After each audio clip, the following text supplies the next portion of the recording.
It was supposed to be a simple family dinner, the first one in months. My wife, our 8-year-old son Liam, and I arrived at my parents' house carrying dessert and excitement. Liam had spent all afternoon drawing a picture for his grandparents, a family portrait in crayon, everyone smiling together. He couldn't wait to show it.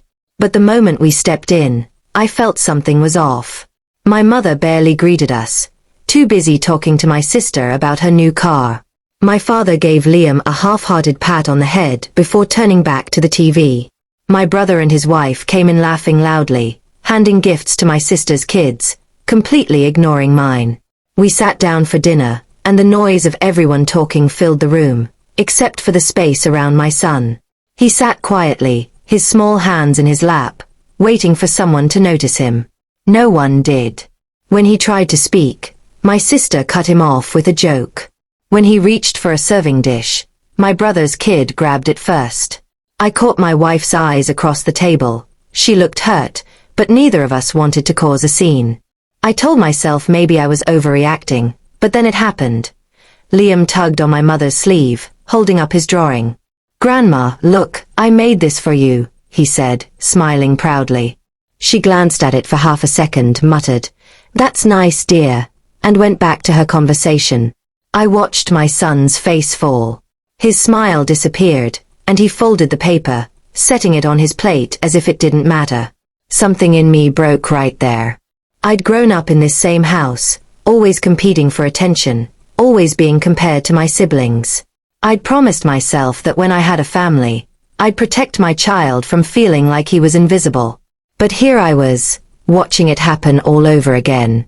After dinner, everyone gathered in the living room. My father pulled out an old photo album, flipping through pages of family pictures. My sister's graduation, my brother's new house, my parents' anniversary. Not a single one of Liam. Not one. My wife squeezed my hand, whispering, "Let's just go." I nodded, but before we left, I did something different. While everyone laughed about something I didn't care to hear, I took out my phone and snapped a photo of Liam sitting on the edge of the couch, his small shoulders hunched, eyes cast down, holding the crumpled drawing that no one wanted. I didn't say goodbye. I just walked out with my wife and son. That night, after tucking Liam into bed, I looked at that picture again. It tore me apart, the sadness in his face, the loneliness I had once known too well.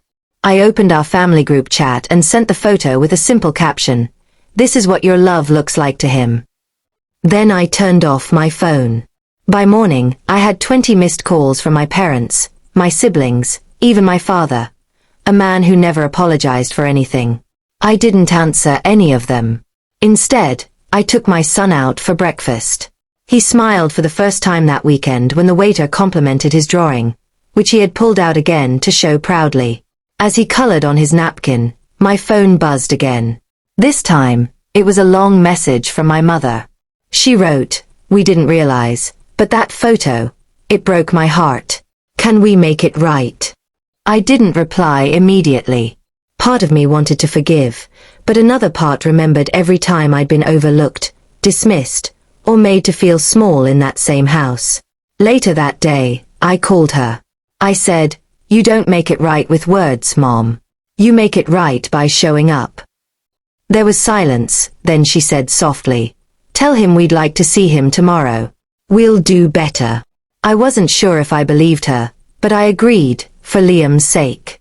The next evening, we went back.